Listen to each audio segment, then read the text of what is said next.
प्यारे बच्चों नमस्कार। आप सभी का स्वागत है आपके अपने YouTube channel RWS civil services पर।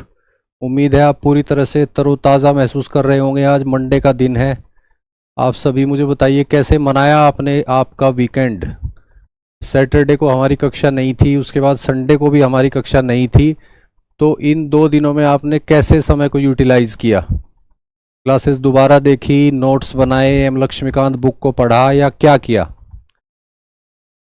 प्रणाम, good evening, good evening, good evening Akash ji, Kapil, Dharmendra, Govind, Anu, Gautam ji. बच्चों आप सभी का वेलकम है। अपने मित्रों को अभी आप इनवाइट कीजिए। भवानी झा, आकाश सिंह, वेलकम। जल्दी से बताइए आपने कैसे मनाया आपका वीकेंड, क्या कर रहे थे आप वीकेंड पे? संडे को हमारा रिवीजन डे है sir. Anuradha ji, very good very good.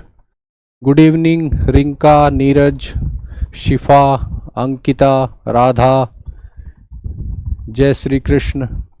Extra पढ़ाई की sir Ankita, very good very good. जब तक सिलेक्शन ना हो जाए, आपको आपकी पसंद की जॉब ना मिल जाए, तब तक रिलैक्स नहीं करना है, बहुत मेहनत करनी है। Okay, good evening good evening. जल्दी से बच्चे सभी जुड़ जाएं, मैं वेट कर रहा हूं आप सभी का। काफ़ी इम्पोर्टेंट क्लास होने वाली है आज फिर। गुड इवनिंग सर, रिवीजन किया सर, मैं पूरे क्लास का रिवीजन किया, वेरी गुड। नीरज देसाई, मंदाकिनी दुबे जी ने अपनी छुटी हुई क्लास को दोबारा देखा, गुड इवनिंग गुड इवनिंग। ठीक है बच्चों, स्टार्ट करते हैं आज की क्लास। जैसा कि आप जानते हैं हम पॉलिटी पढ़ रहे हैं, यानी कि राजनीतिक व्यवस्था।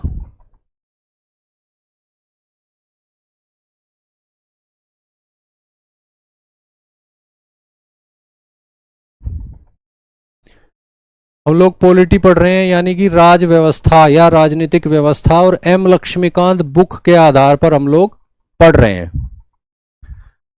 आज हमारी 11th क्लास है।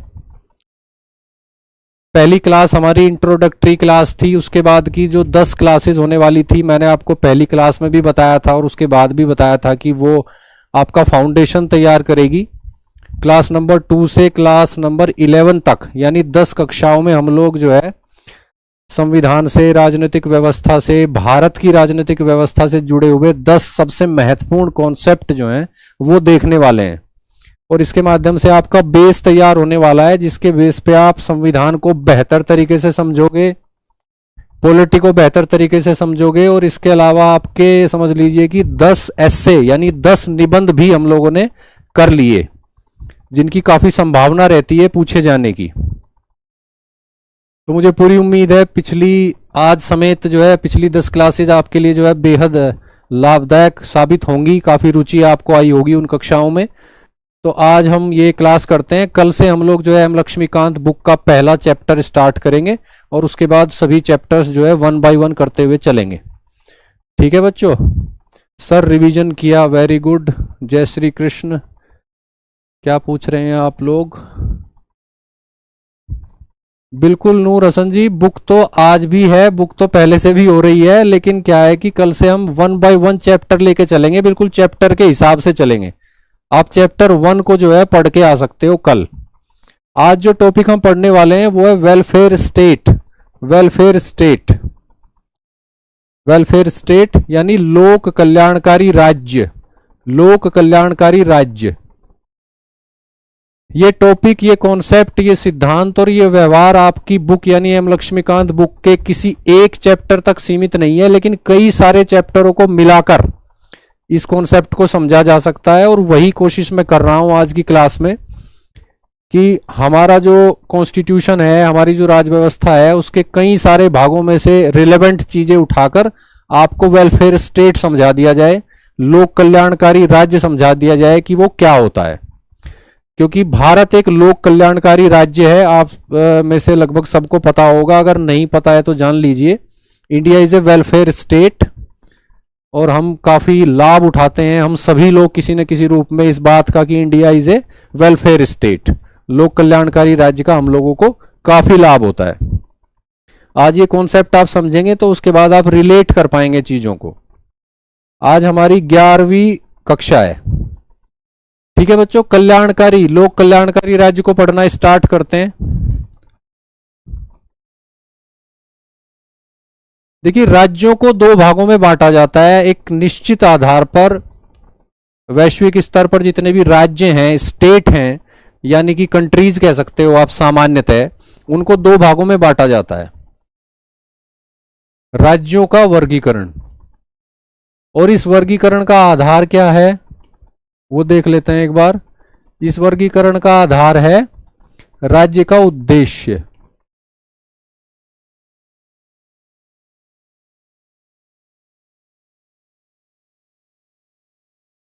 राज्य का उद्देश्य, या कह सकते हैं कि उसकी भूमिका।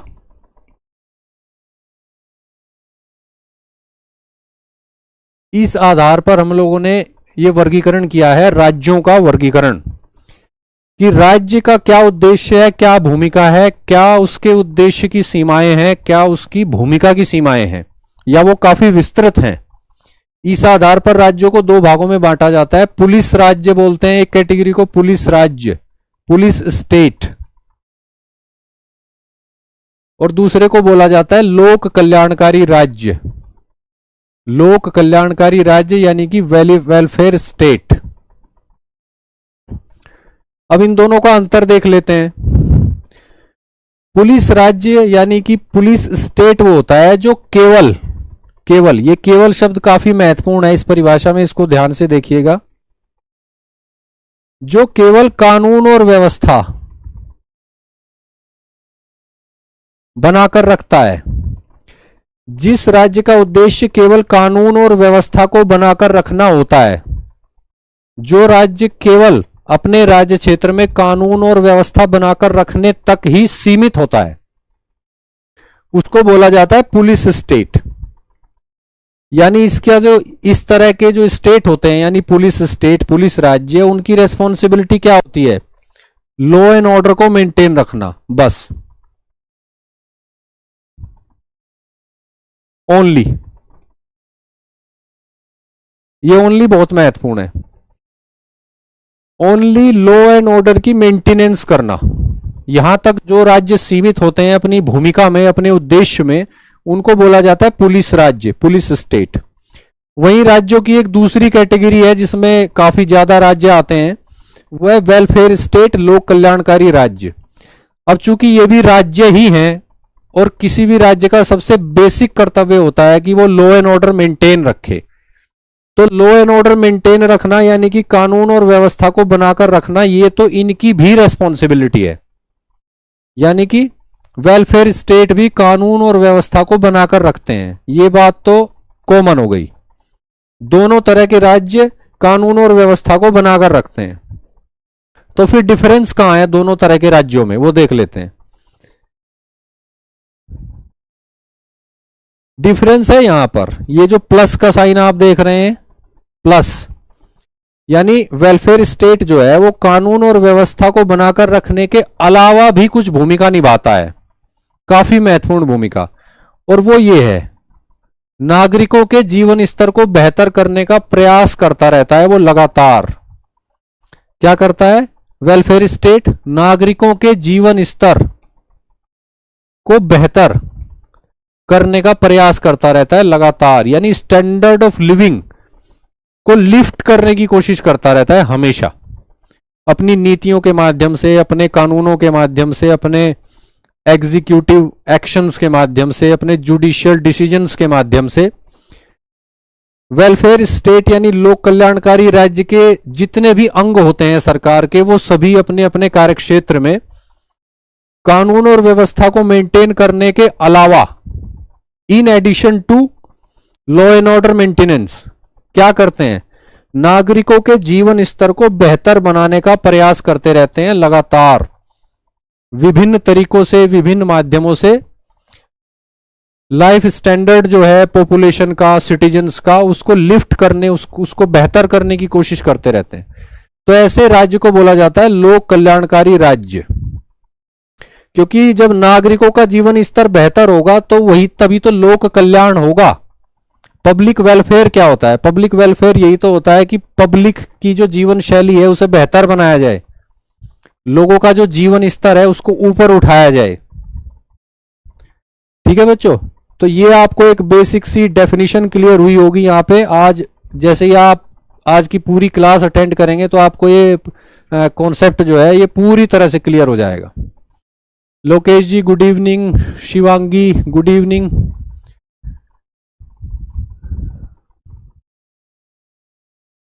लेकिन लोक कल्याण का जो तुम्हारा काम करता है, बिल्कुल बिल्कुल बिल्कुल। ठीक है बच्चों, आगे बढ़ते हैं।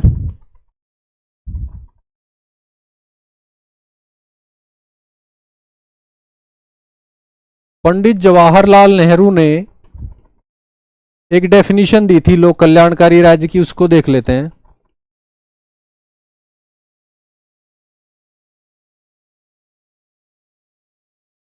जवाहरलाल नेहरू ने लोक कल्याणकारी राज्य की एक परिभाषा दी थी, उसको देख लेते हैं। लोक कल्याणकारी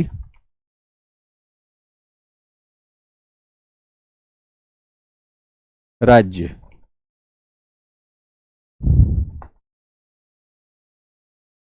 जवाहरलाल नेहरू ने 3 बातें बताई थी, अगर कोई राज्य ये 3 कार्य करता है तो उसको लोक कल्याणकारी राज्य माना जाएगा। कौन से हैं वे 3 कार्य? अवसर की समानता उपलब्ध कराना,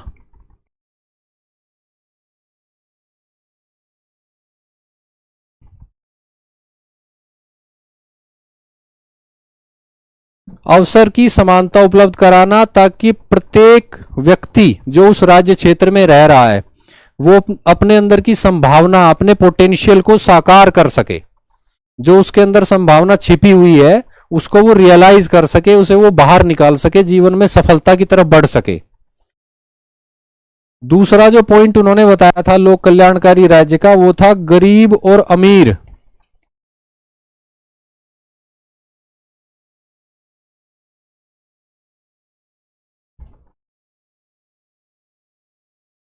गरीब और अमीर के बीच अंतर को घटाना।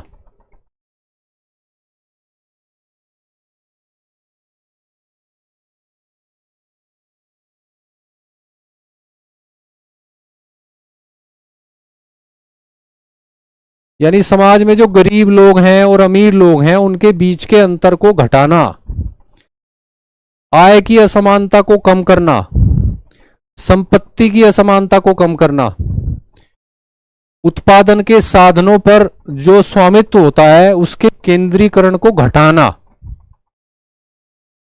और तीसरा उन्होंने बताया था जिसकी हमने अभी बात करी, जीवन स्तर को ऊपर उठाना।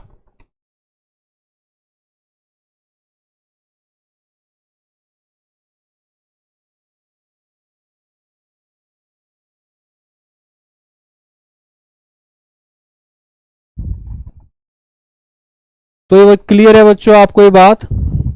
पंडित जवाहरलाल नेहरू ने लोक कल्याणकारी राज्य की एक परिभाषा दी थी जिसमें उन्होंने 3 बातें बताई थी। अगर वे 3 कार्य करता है कोई राज्य तो उसको माना जाएगा वेलफेयर स्टेट।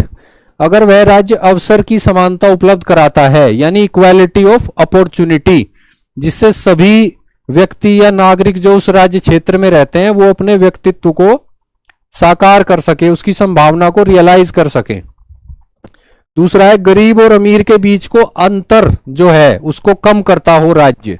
तीसरा है जीवन स्तर को ऊपर उठाने का कार्य करता हो राज्य, तो उसको बोलेंगे लोक कल्याणकारी राज्य। अब आप सोचिए अपने माइंड में कि क्या भारत का राज्य यानी इंडियन स्टेट क्या ये सभी कार्य करता है या नहीं करता है? आप बताइए मुझे।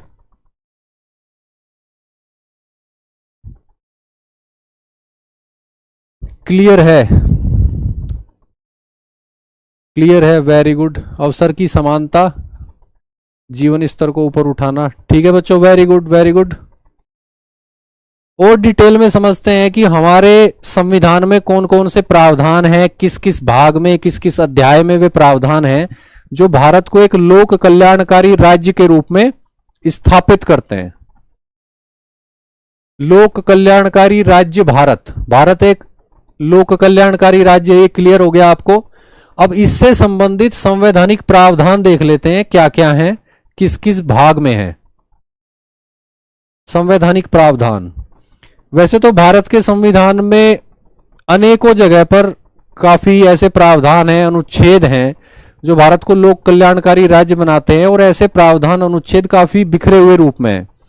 लेकिन मुख्य रूप से अगर हम देखें कहां पे ऐसे प्रावधानों अनुच्छेदों का संकेंद्रण है, तो वो 4 जगह आपको मिलेगा देखने को। एक तो प्रस्तावना में, भारत के संविधान की प्रस्तावना में लिखा है कि भारत जो है वो सामाजिक, आर्थिक और राजनीतिक न्याय पर आधारित एक राज्य होगा। इंडियन स्टेट जो है वो सामाजिक, आर्थिक और राजनीतिक न्याय सुनिश्चित करेगा, यानी कि सोशल जस्टिस, सामाजिक न्याय, आर्थिक न्याय, इकोनॉमिक जस्टिस, और पॉलिटिकल जस्टिस यानी राजनीतिक न्याय। जब 3 तरह का न्याय स्थापित हो जाएगा तो कितनी बेहतर स्थिति हो जाएगी समाज में, आप खुद ही सोच सकते हैं।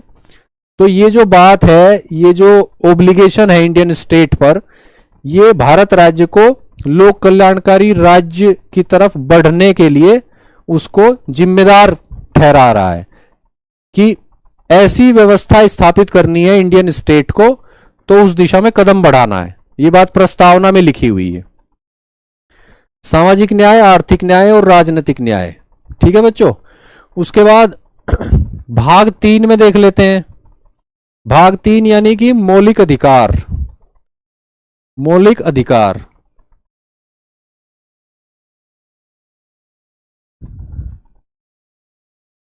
यहां पे article 15, article 16, article 21, article 21A, इसके अलावा भी कई सारे प्रावधान हैं जो लोक कल्याणकारी राज्य की ओर लेके जाते हैं भारत को। आर्टिकल 15 की बात कर लेते हैं। आर्टिकल 15 में समानता का अधिकार दिया हुआ है। राज्य किसी के साथ किसी भी आधार पर भेदभाव नहीं करेगा। लेकिन साथ ही आर्टिकल 15 में ही यह भी दिया हुआ है कि राज्य जो है कुछ सामाजिक वर्गों के लिए कुछ विशेष प्रावधान कर सकता है। तो ये जो बातें हैं कि कुछ सामाजिक वर्गों के लिए कुछ विशेष प्रावधान कर सकता है राज्य कुछ निश्चित आधारों पर, तो ये लोक कल्याणकारी राज्य की तरफ बढ़ने की दिशा में ही है। ये सामाजिक न्याय सुनिश्चित करने के लिए ही है।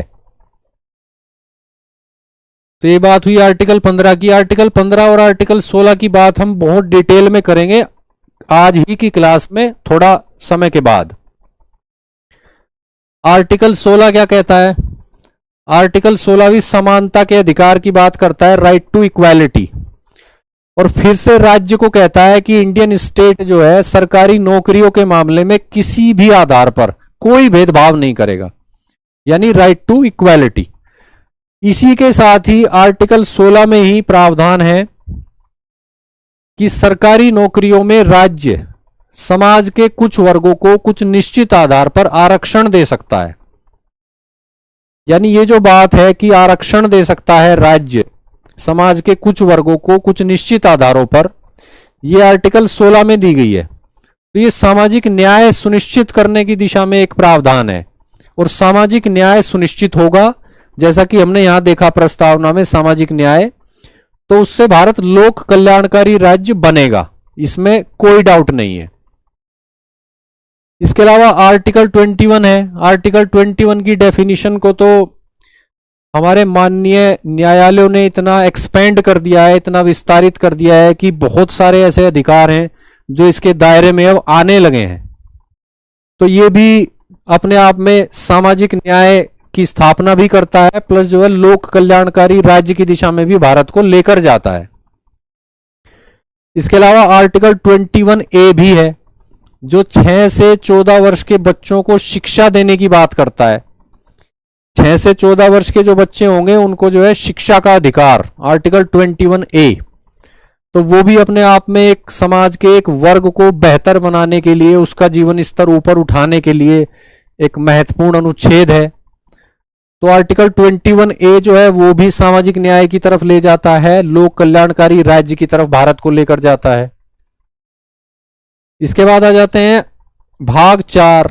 भाग 4 के प्रावधान देख लेते हैं। भाग 4 मतलब राज्य की नीति के निदेशक तत्व। इसमें आर्टिकल 36 से आर्टिकल 51 तक हैं। ये जो भाग है भारत के संविधान का, यानी भाग 4 राज्य की नीति के निदेशक तत्व, ये तो पूरा का पूरा भाग ही भारत को लोक कल्याणकारी राज्य बनाता है, लोक कल्याणकारी राज्य के रूप में स्थापित करता है।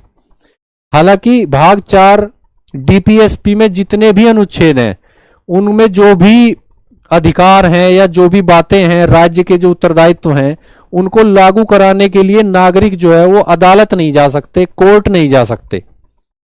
लेकिन फिर भी राज्यों के लिए ये ओब्लिगेशंस हैं, चाहे वो केंद्र सरकार हो चाहे वो राज्य सरकार हो, वे जब भी नीति बनाए कोई तो उनको ये ध्यान रखना होता है, उनकी ये संवैधानिक जिम्मेदारी है कि वे राज्य की नीति निदेशक तत्वों को ध्यान में रखें। और जैसे ही सरकार के पास आर्थिक संसाधन, मानव संसाधन जैसी चीजें अवेलेबल हों तो सरकार जो है इन्हें इंप्लीमेंट करे। तो इनकी अपनी एक बहुत ही महत्वपूर्ण भूमिका है भारत के संविधान में, भारत की राज्य व्यवस्था में। और ये जो भाग 4 है पूरा का पूरा ही, इसके लगभग सभी आर्टिकल मिलकर सम्मिलित रूप से सामाजिक न्याय, आर्थिक न्याय की स्थापना की दिशा में भारत की पॉलिटी को लेकर जाते हैं और भारत को एक लोक कल्याणकारी राज्य के रूप में स्थापित करते हैं। इसको भी हम डिटेल में देखेंगे आज की क्लास से जोड़कर, आज की क्लास के संदर्भ में। उसके बाद भाग 16 के बारे में आप जानते होंगे, मुझे उम्मीद है। बताइए भाग 16 में क्या है? भारत के संविधान के भाग 16 में पार्ट 16, इसमें कुछ वर्गों के संबंध में विशेष उपबंध दिए गए हैं। कुछ वर्गों के संबंध में विशेष उपबंध, और ये वर्ग कौन कौन से हैं? अनुसूचित जातियां, अनुसूचित जनजातियां, अन्य पिछड़े वर्ग। इन वर्गों के एम्पावरमेंट, इन वर्गों के सशक्तिकरण से संबंधित कुछ अनुच्छेद जो है, कुछ प्रावधान जो है वो भाग 16 में दिए गए हैं। और भाग 16 का नाम है कुछ वर्गों के संबंध में विशेष उपबंध। ये जो भाग 16 है जिसमें आर्टिकल 330 से लेकर 342 ए तक है, ये भाग भी सामाजिक न्याय की दिशा में भारत की पॉलिटी, भारत की राज्य व्यवस्था को लेकर जाता है और भारत को लोक कल्याणकारी राज्य के रूप में स्थापित करता है। तो ये बात आपको क्लियर हुई बच्चों कि भारत के संविधान में अनेक भागों में ऐसे प्रावधान हैं जो भारत को सामाजिक न्याय, आर्थिक न्याय की तरफ लेकर जाते हैं और जिससे भारत एक लोक कल्याणकारी राज्य के रूप में स्थापित होता है। ठीक है बच्चों?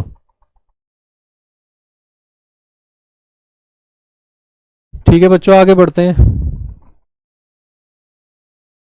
उच्चतम न्यायालय क्या कहता है? भारत एक लोक कल्याणकारी राज्य है, इस संबंध में हमने देखा कि हमारे संविधान के प्रावधान क्या कहते हैं, और डिटेल में भी हम आगे देखेंगे। लेकिन बात अब ये देख लेते हैं कि उच्चतम न्यायालय क्या कहता है। उच्चतम न्यायालय इस संबंध में क्या कहता है? सबसे पहले केशवानंद भारती मामले में देख लेते हैं क्या कहा उच्चतम न्यायालय ने। केशवानंद भारती मामला काफी प्रसिद्ध मामला है, आप जानते होंगे। यह 1973 का मामला है। इसमें क्या कहता है भारत का उच्चतम न्यायालय आज की कक्षा के संदर्भ में, जो हमारे लिए रिलेवेंट है?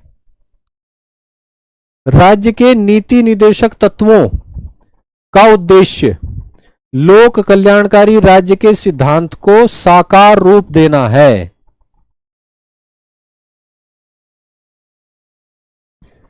राज्य के नीति निदेशक तत्वों का उद्देश्य लोक कल्याणकारी राज्य के सिद्धांत को साकार रूप देना है। यानी डीपीएसपी वाला जो भाग है, भाग 4 हमारे संविधान का, उसको डायरेक्टली हमारा जो उच्चतम न्यायालय है वो लोक कल्याणकारी राज्य की स्थापना से जोड़ रहा है। जो बात मैंने आपको पिछली स्लाइड में बोली, एग्जैक्टली वही बात हम यहां पर देख रहे हैं कि उच्चतम न्यायालय बोल रहा है। नीति निदेशक तत्वों का जो पोर्शन है, भाग है, भाग 4 हमारे संविधान का, उसका उद्देश्य ही है लोक कल्याणकारी राज्य के सिद्धांत को भारत में साकार रूप देना। तो ये बात क्लियर हुई आपको? ये बात केशवानंद भारती मामले में 1973 में भारत के सुप्रीम कोर्ट ने बोली थी। ठीक है बच्चों। उसके बाद 1980 का एक मामला आया, उसमें क्या कहा ये देख लेते हैं। 1980 मामला था भीम सिंह जी मामला, भीम सिंह जी मामला, भीम सिंह जी केस या भीम सिंह जी वाद। ठीक है बच्चों, इसमें क्या कहा उच्चतम न्यायालय ने वो देख लेते हैं। इसमें कहा गया कि लोक कल्याणकारी राज्य अर्थात सामाजिक आर्थिक न्याय, लोक कल्याणकारी राज्य वेलफेयर स्टेट यानी सामाजिक आर्थिक न्याय जो है वो भारत के संविधान की मौलिक संरचना का भाग है। कितनी महत्वपूर्ण बात है, आप समझ पा रहे हैं इसको। मौलिक संरचना का भाग है यानी कि बेसिक स्ट्रक्चर।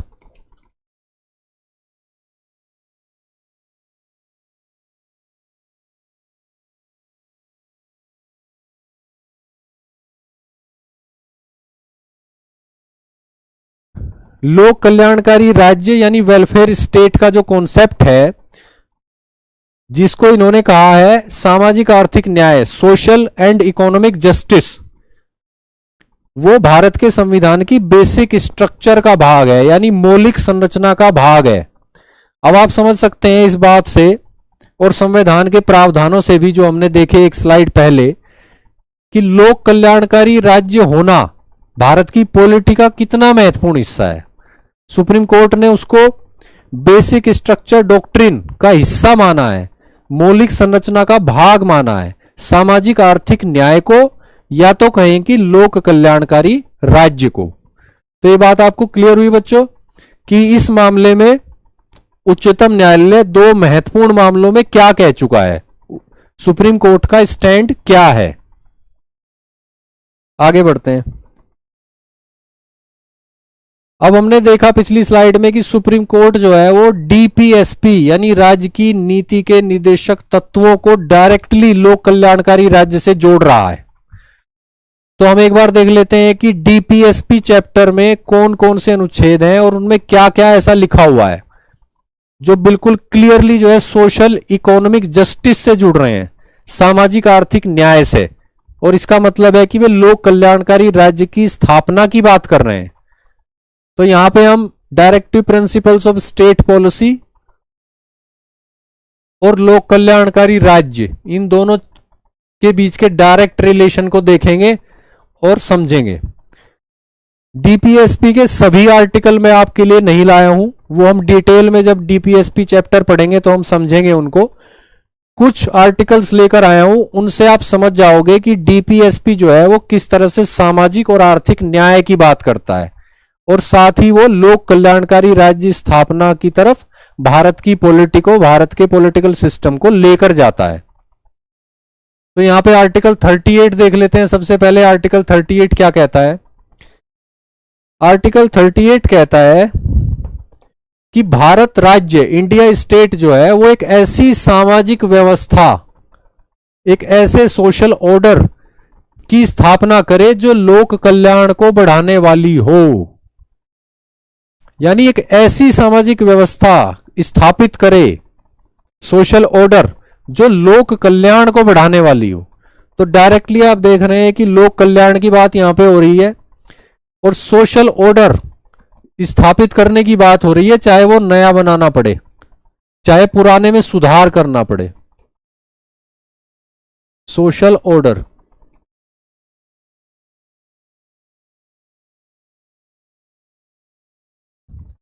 इसके अलावा आर्टिकल 38 कह रहा है राज्य को, इंडिया स्टेट को, कि वो इस दिशा में कदम बढ़ाए कि सामाजिक, आर्थिक और राजनीतिक न्याय सुनिश्चित हो सके। अब आप यहां नोटिस करके देखिए कि यही तीनों तरह का न्याय हम प्रस्तावना में देख चुके हैं, भारत के संविधान की प्रस्तावना में। इसके अलावा सुप्रीम कोर्ट ने जो बात कही थी भीम सिंह जी मामले में, उसमें उसने कहा था कि सामाजिक न्याय और आर्थिक न्याय का अर्थ है लोक कल्याणकारी राज्य। ठीक है बच्चों, अभी एक स्लाइड पहले आपने देखा कि सुप्रीम कोर्ट ने कहा भीम सिंह जी मामले में 1980 में कि लोक कल्याणकारी राज्य अर्थात सामाजिक और आर्थिक न्याय ये भारत के संविधान की मौलिक संरचना का भाग है। ठीक है, अब आप यहां देख रहे हैं सामाजिक न्याय की बात भी हो रही है और आर्थिक न्याय की बात भी हो रही है और प्लस राजनीतिक न्याय की बात हो रही है। तीनों तरह के न्याय से संपूर्ण व्यवस्था स्थापित करनी है इंडियन स्टेट को, भारत के राज्य क्षेत्र में, भारत के नागरिकों के लिए। तो ये क्लियर हुआ आपको। इसके अलावा इंडियन स्टेट को क्या करना है? आय, दर्जा, सुविधा और अवसरों की समानता सुनिश्चित करनी है। यानी कि इनकम की जो इनइक्वालिटीज हैं उनको कम करना है, स्टेटस की, फैसिलिटीज की और अपॉर्चुनिटीज की जो असमानताएं हैं, इनइक्वालिटीज हैं, उनको मिनिमाइज करना है। इंडियन स्टेट की ये रेस्पॉन्सिबिलिटी है कि वो इनकम इनइक्वालिटीज को कम करे, स्टेटस इनइक्वालिटीज को कम करे और फैसिलिटीज और अपॉर्चुनिटीज को लेकर समाज में जो असमानताएं हैं उनको घटाए, उनको न्यूनतम स्तर पर लाए। तो ये जितने भी बातें यहां पे हो रही हैं ये भारत को एक लोक कल्याणकारी राज्य की तरफ लेकर जा रही हैं। अब देख लेते हैं आर्टिकल 39 क्या कहता है। आजीविका के पर्याप्त साधन उपलब्ध कराए राज्य नागरिकों को, आजीविका के पर्याप्त संसाधन उपलब्ध कराए यानी लाइवलीहुड उपलब्ध कराए। उसके अलावा संसाधनों, संपत्ति और उत्पादन के साधनों का वितरण करे यानी कि उनका केंद्रीकरण ना होने दे, कंसंट्रेशन ना होने दे। गुरुजी आर्थिक न्याय कुछ बता दीजिए, शिवम गंगवार। देखिए आर्थिक न्याय का मतलब ही है कि आर्थिक समानता की तरफ बढ़ना, आर्थिक स्वतंत्रता देते हुए आर्थिक समानता की तरफ बढ़ना, राजनीतिक स्वतंत्रता को बनाकर रखते हुए। ठीक है बच्चों, यानी कि जो हम कह रहे हैं कि राज्य ऐसे कदम उठाए जिससे आय की असमानता जो समाज में है वो कम हो, न्यूनतम स्तर पर आए। उत्पादन के जो साधन हैं उनका केंद्रीकरण ना हो जाए कुछ ही लोगों के हाथ में, संपत्ति का केंद्रीकरण ना हो जाए कुछ ही लोगों के हाथ में, संसाधनों का केंद्रीकरण ना हो जाए कुछ ही लोगों के हाथ में। ये जितनी भी बातें हैं अगर राज्य इनको इंप्लीमेंट करता है तो वो आर्थिक न्याय की तरफ बढ़ेगा, इकोनॉमिक जस्टिस की तरफ। और देखिए भारत में लैंड रिफॉर्म्स लागू किए गए हैं, भूमि सुधार, आप जानते होंगे शायद भूमि सुधार। भूमि सुधारों में कई तरह के कार्य किए गए। एक कार्य यह था कि विभिन्न राज्यों ने भूमि की ओनरशिप की एक सीलिंग तय कर दी, लिमिट, कि अगर किसी एक व्यक्ति के नाम इतने बीघा से ज्यादा जमीन है तो वो जमीन राज्य ले लेगा और ऐसे लोगों में वितरित कर देगा जिन लोगों के पास जमीन नहीं है। तो ये क्या हो रहा है? ये मीन्स ऑफ प्रोडक्शन या कहें कि प्रॉपर्टी का रीडिस्ट्रीब्यूशन हो रहा है, उसके कंसंट्रेशन को हटाया जा रहा है। तो ये आर्थिक न्याय की दिशा में उठाया गया एक महत्वपूर्ण कदम है। उम्मीद है आप पूरी तरह से समझ गए होंगे। आर्थिक समानता की तरफ जो भी कदम बढ़े, आर्थिक स्वतंत्रता बनाए रखते हुए और राजनीतिक स्वतंत्रता बनाए रखते हुए भारत के संदर्भ में, तो उससे क्या होगा? आर्थिक न्याय सुनिश्चित होगा। और ये जितने भी मैं यहां पे बात बता रहा हूं जो आर्टिकल 38 और 39 में है, ये बेसिकली आर्थिक न्याय, इकोनॉमिक जस्टिस ही इंश्योर करने के लिए है। ठीक है बच्चों। इसके अलावा आर्टिकल 39 में ही बात हो रही है कामगारों, महिलाओं और बच्चों के हितों की, यानी समाज के वे सभी वर्गों की चर्चा आपको यहां मिल जाएगी डीपीएसपी में, जो किसी न किसी आधार पर कमजोर हैं या पिछड़े हुए हैं या जरूरतमंद हैं। उन सभी की चर्चा आपको मिल जाएगी डीपीएसपी में और उन सभी के संबंध में राज्य को कोई ना कोई जिम्मेदारी दी जा रही है कि राज्य इनके लिए ये करे, इनके लिए ये करे, इनके लिए ये करे। ठीक है बच्चों। आर्टिकल 41 क्या कहता है इसी संदर्भ में? अनुच्छेद 41 वो बेरोजगारों के लिए, वृद्धों के लिए, बीमारों के लिए और अपंगों के लिए कार्य, शिक्षा और लोक सहायता के अधिकार की बात करता है। यानी right to work, right to education और राइट टू पब्लिक असिस्टेंस की बात कर रहा है। किसके लिए? बेरोजगारों के लिए, वृद्धों के लिए, बीमारों के लिए और अपाहिजों के लिए।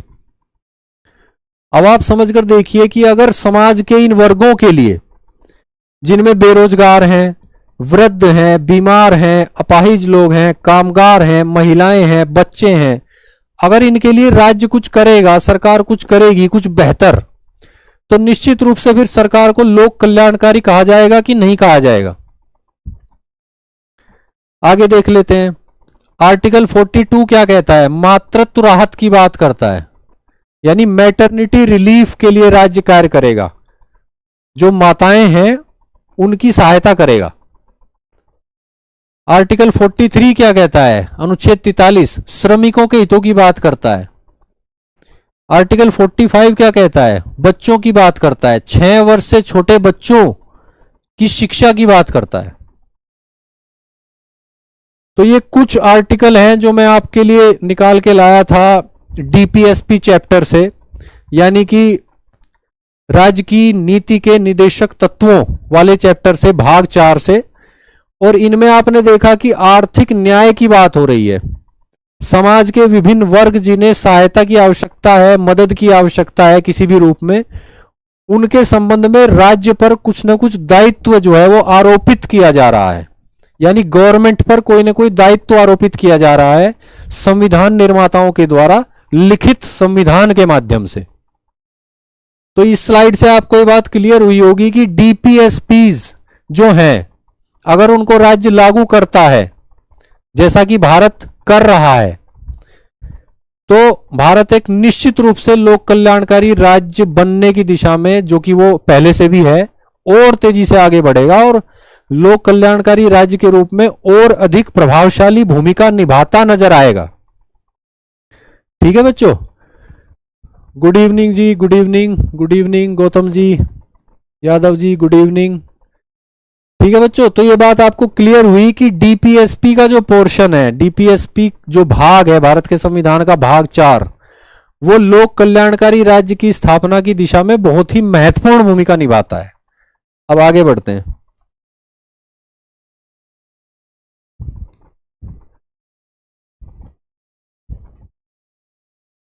अब यहां पे एक बात देख लेते हैं कि भारत अगर लोक कल्याणकारी राज्य है तो वो किस तरह की नीतियां अपनाता है।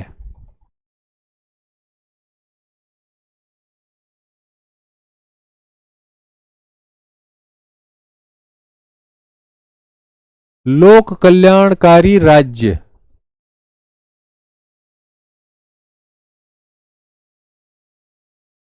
यानी भारत की यहां पर बात हो रही है।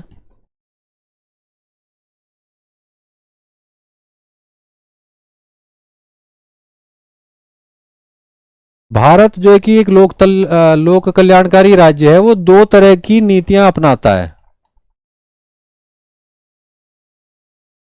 लोक कल्याणकारी राज्य बनने के लिए। एक तो है प्रो पुअर पॉलिसीज,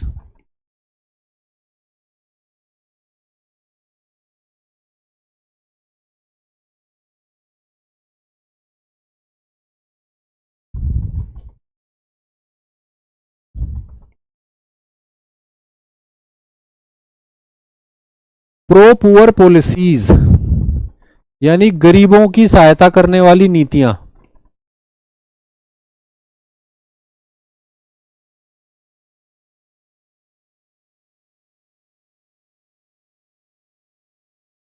गरीबों की सहायता करने वाली नीतियां। और दूसरा है एफर्मेटिव एक्शन,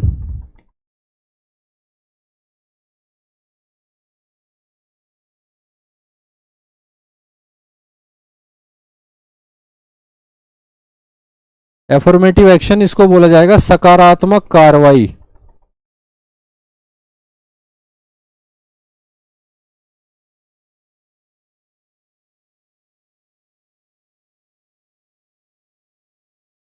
सकारात्मक कार्रवाई। अब आप में से कोई बताइए कि भारत के संदर्भ में एफर्मेटिव एक्शन यानी सकारात्मक कार्रवाई को क्या कहा जाता है। वो शब्द बहुत ही फेमस है, बहुत ही ज्यादा इस्तेमाल होता है। आजकल चुनाव का भी समय चल रहा है, तो चुनावों में भी काफी ज्यादा चर्चित रहा वो शब्द। तो वो शब्द बताइए आप मुझे। भारत के संदर्भ में एफर्मेटिव एक्शन यानी सकारात्मक कार्रवाई जो राज्य के द्वारा की जाती है सामाजिक न्याय को सुनिश्चित करने की दिशा में, तो सकारात्मक कार्रवाई को क्या कहा जाता है? उसका एक शब्द है, स्पेशल शब्द, वो बताइए। काफी चर्चित शब्द है, सब कोई उसको जानता है, बस रिलेट करने वाली बात है।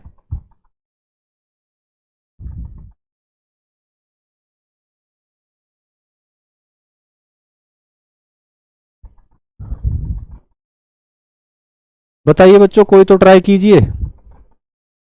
चलिए मैं बताता हूं। इसको कहा जाता है आरक्षण। आरक्षण।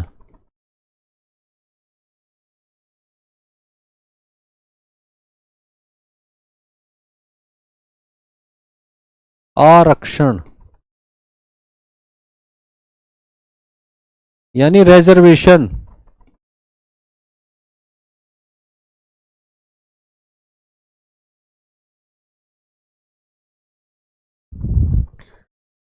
ये बात क्लियर हुई बच्चों आपको?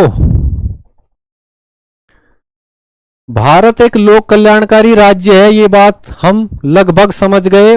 आगे क्लास बढ़ेगी तो हम और बहुत सारी ऐसी बातें जानेंगे जो और मजबूती से सिद्ध कर देगा कि भारत जो है वो लोक कल्याणकारी राज्य है।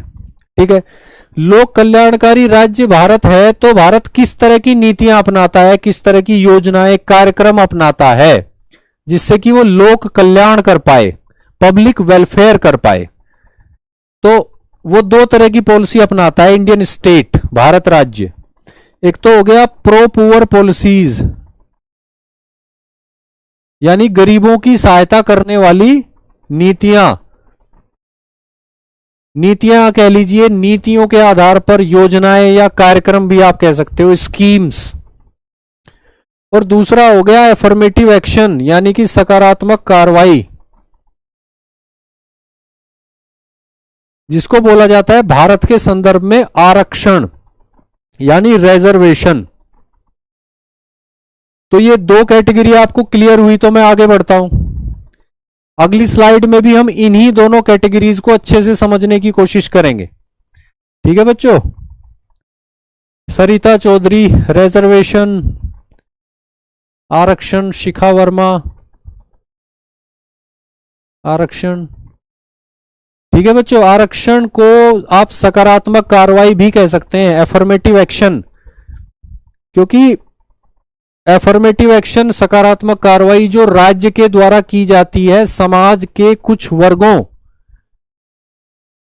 के भले के लिए, उनको एम्पावर करने के लिए, उनको सशक्त बनाने के लिए, जिन्होंने ऐतिहासिक रूप से भेदभाव झेला है।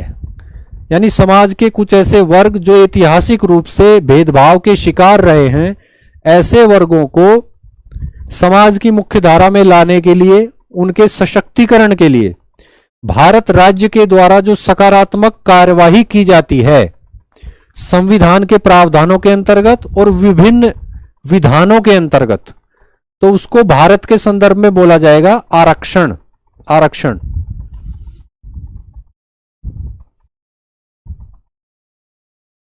शिवम गंगवार जी पूछ रहे हैं कि आरक्षण क्या होता है। मैंने अभी अभी बताया कि आरक्षण क्या होता है, फिर से मैं बता रहा हूं बच्चों, डेफिनेशन है, आप लोग लिख लीजिए।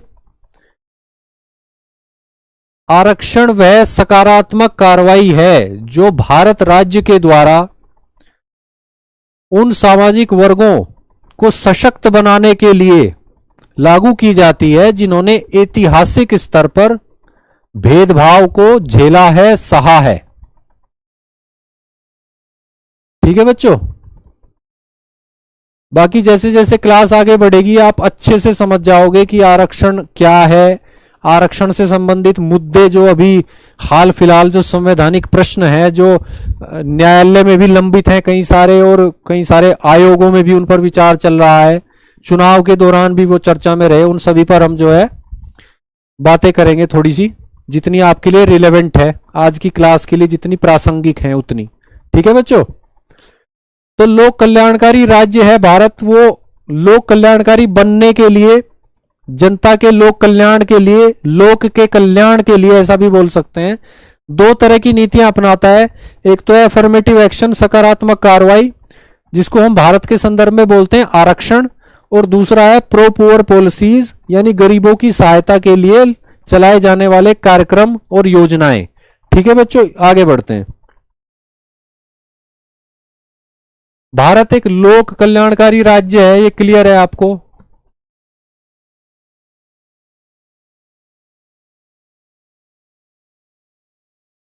भारत दो तरह की नीतियां अपनाता है अपने नागरिकों का कल्याण करने के लिए। हमने देखा पिछली स्लाइड में, यहां भी वही बात है। भारत लोक कल्याण के लिए दो तरह की नीतियां अपनाता है। एक है नागरिकों के लिए नीतियां, यानी individual specific policies. Individual specific policies, individual specific policies या स्कीम्स।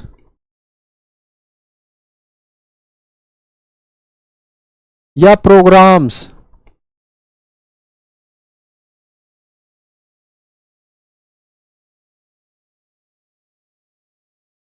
जिनको हमने पिछली स्लाइड में बोला था प्रो पुअर पॉलिसीज, यानी गरीबों के लिए बनाई जाने वाली नीतियां या गरीबों की मदद के लिए चलाए जाने वाले कार्यक्रम। और गरीबों को किस तरह की मदद की जरूरत होती है? उनको शिक्षा भी चाहिए राज्य की तरफ से, उन्हें स्वास्थ्य सुविधाएं भी चाहिए राज्य की तरफ से क्योंकि वो खुद सक्षम नहीं है। उनको जो है आवास भी चाहिए राज्य की तरफ से क्योंकि वो खुद सक्षम नहीं है। उनमें जो वृद्ध हैं उनको पेंशन भी चाहिए। उनमें जो बच्चे हैं उनको शिक्षा भी चाहिए। उनमें जो छोटे और गरीब किसान हैं उनको फसल का बीमा भी चाहिए। ठीक है बच्चों, तो इसी तरह की कुछ एग्जाम्पल्स मैंने यहां पे लिखे हैं आपके समझने के लिए। Pro poor policies, pro poor policies यानी गरीबों के लिए चलाई जाने वाली योजनाएं और कार्यक्रम, जैसे आयुष्मान भारत योजना। आयुष्मान भारत योजना, इसकी कुछ मिनिमम शर्तें हैं, उनको पूरा करने वाला कोई भी व्यक्ति अपना इलाज करा सकता है सरकारी खर्चे पर।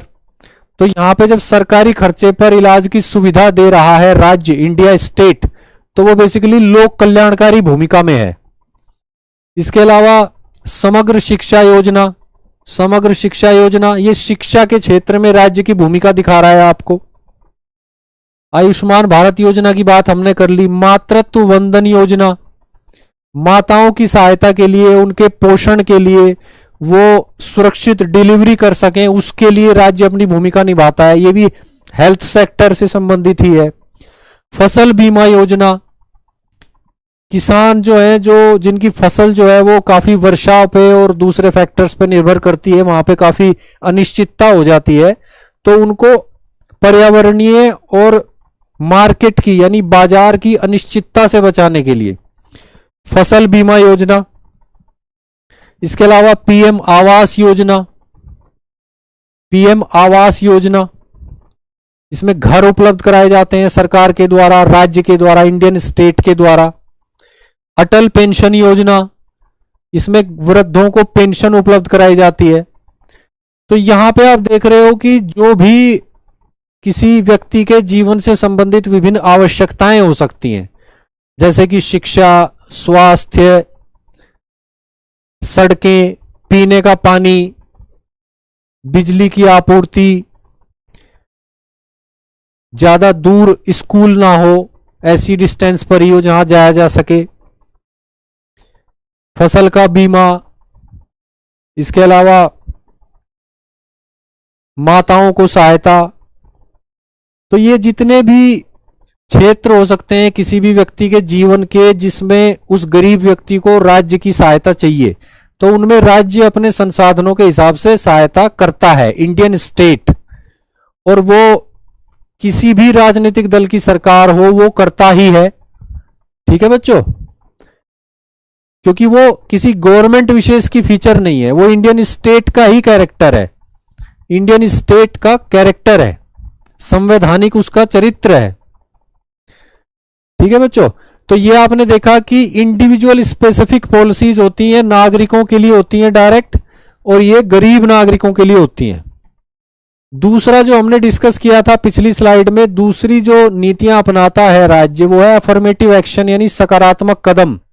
उसको ये भी बोला जाता है समूहों के लिए नीतियां, समूहों के लिए, क्योंकि वो सामाजिक समूहों के लिए अपनाई जा रही हैं, जैसे शेड्यूल ट्राइब्स, शेड्यूल कास्ट्स और अन्य पिछड़े वर्ग। तो ये सामाजिक समूह हो गए ना, तो समूह के आधार पर भी नीतियां बनाई जाती हैं और इंप्लीमेंट करी जाती हैं, जिसको बोला जाता है सकारात्मक कार्रवाई यानी एफर्मेटिव एक्शन यानी कि आरक्षण।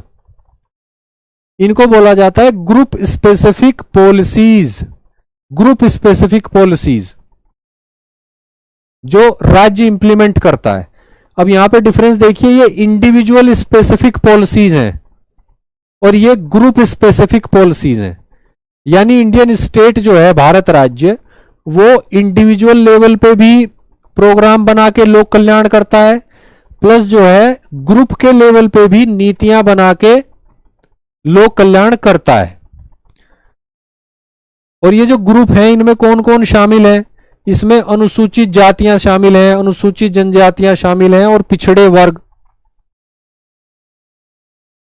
इसमें महिलाएं भी शामिल हैं।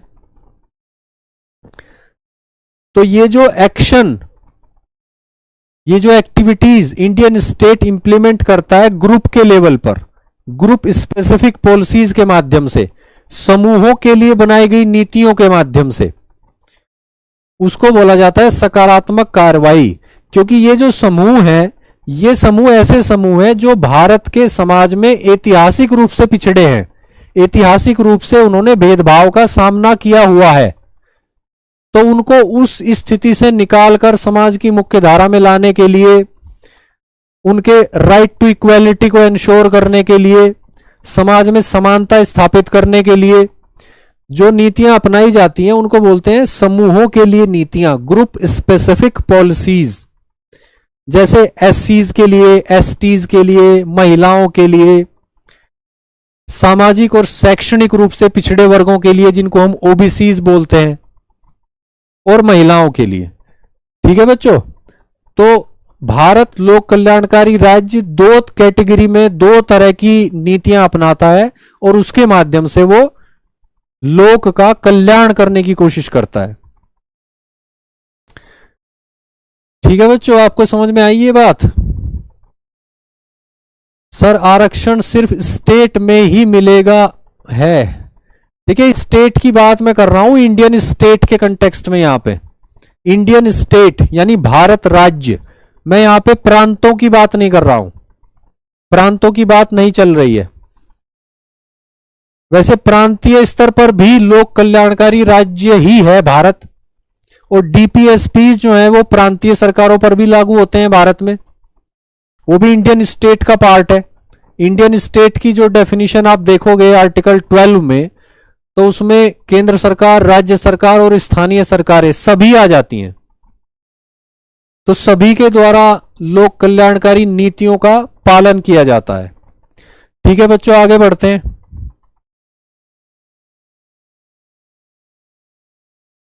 सकारात्मक कार्रवाई पे आ जाते हैं। अब सकारात्मक कार्रवाई यानी कि आरक्षण। सकारात्मक कार्रवाई राज्य के द्वारा समाज के कुछ निश्चित वर्गों को समाज की मुख्यधारा में लाने के लिए, उनका सशक्तिकरण करने के लिए, जिन्होंने ऐतिहासिक आधार पर भेदभाव का सामना किया हुआ है, तो उसको बोलते हैं आरक्षण। आरक्षण 3 स्तर पर, 3 क्षेत्रों में, 3 तरीके से दिया जाता है इंडियन स्टेट के द्वारा। एक तो सरकारी नौकरियों में। सरकारी नौकरियों में आप जानते हो कि आर्टिकल 16 जो है भारत के संविधान का, वो बात करता है इस संदर्भ में। सरकारी नौकरियों में आरक्षण की बात जो है भारत के संविधान के आर्टिकल 16 में है, अनुच्छेद 16 में। क्लियर है बच्चों? दूसरा है सरकारी और निजी। सरकारी और निजी शिक्षण संस्थाओं में भी आरक्षण देता है इंडियन स्टेट। सरकारी नौकरियों में आरक्षण आर्टिकल 16, सरकारी और निजी शिक्षण संस्थाओं में आरक्षण आर्टिकल 15, अनुच्छेद 15। ये क्लियर है आपको? आर्टिकल 15 के अंतर्गत राज्य आरक्षण उपलब्ध कराता है समाज के कुछ वर्गों को, सरकारी शिक्षण संस्थाओं में, निजी शिक्षण संस्थाओं में भी निजी शिक्षण संस्थाएं चाहे सरकार से सहायता प्राप्त हो या ना हो। तो ये आपको क्लियर है कि आरक्षण नौकरियों में भी है, आरक्षण जो है वो शिक्षण संस्थाओं में एडमिशन के लेवल पर भी है। और इसके अलावा विधायिकाओं में आरक्षण, विधायिकाओं में आरक्षण, विधायिकाओं में आरक्षण है, आप ये बात जानते होंगे। ठीक है बच्चों, कहां पे कैसे आरक्षण है विधायिकाओं में एक बार देख लेते हैं। लोकसभा में अनुसूचित जाति और अनुसूचित जनजातियों के लिए सीटों का आरक्षण है, ये बात आप जानते होंगे। ये बात आर्टिकल 330 में है। आर्टिकल 330, आर्टिकल 330 कहता है कि लोकसभा में आरक्षित रहेंगी सीटें एससीज के लिए और एसटीज के लिए। ठीक है बच्चों, ये अस्थायी व्यवस्था थी लेकिन इसको लगभग स्थायी ही बना दिया गया है व्यवहारिक रूप से। अभी भी कुछ समय पहले एक संविधान संशोधन करके इसको फिर से आगे बढ़ा दिया गया है, इस आरक्षण को।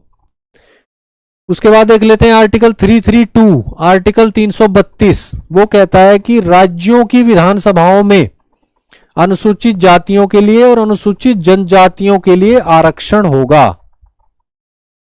तो यहां आप देख रहे हैं कि अनुसूचित जातियों के लिए, अनुसूचित जनजातियों के लिए लोकसभा में भी सीटें आरक्षित हैं और राज्यों की विधानसभाओं में भी सीटें आरक्षित हैं। ये आरक्षण है। इसके अलावा स्थानीय स्वशासी संस्थाओं यानी लोकल सेल्फ गवर्नमेंट बॉडीज की अगर बात करें तो वहां पे भी आरक्षण है, वहां पे भी आरक्षण की व्यवस्था है। अगर पंचायतों की बात करें,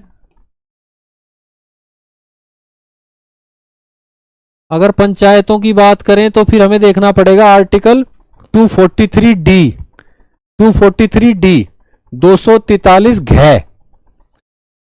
आर्टिकल 243D कहता है कि पंचायतों में एससीज के लिए, एसटीज के लिए, महिलाओं के लिए और ओबीसी के लिए भी आरक्षण का प्रावधान करता है। ठीक है बच्चों, भारत के संविधान का आर्टिकल 243D जो है वो पंचायतों के स्तर पर अनुसूचित जातियों के लिए, अनुसूचित जनजातियों के लिए और महिलाओं के लिए आरक्षण की व्यवस्था करता है। और राज्य सरकारों को के लिए ये एक सुविधा उपलब्ध कराता है कि वो अदर बैकवर्ड क्लासेस के लिए भी पंचायत के स्तर पर आरक्षण कर सकती हैं। ठीक है बच्चों, इसी तरह के प्रावधान नगर पालिकाओं के लिए दिए गए हैं। इसी तरह की आरक्षण की प्रावधान जो है वो नगर पालिकाओं के लिए दिए गए हैं आर्टिकल 243T में, 243T में नगर पालिकाओं के लिए।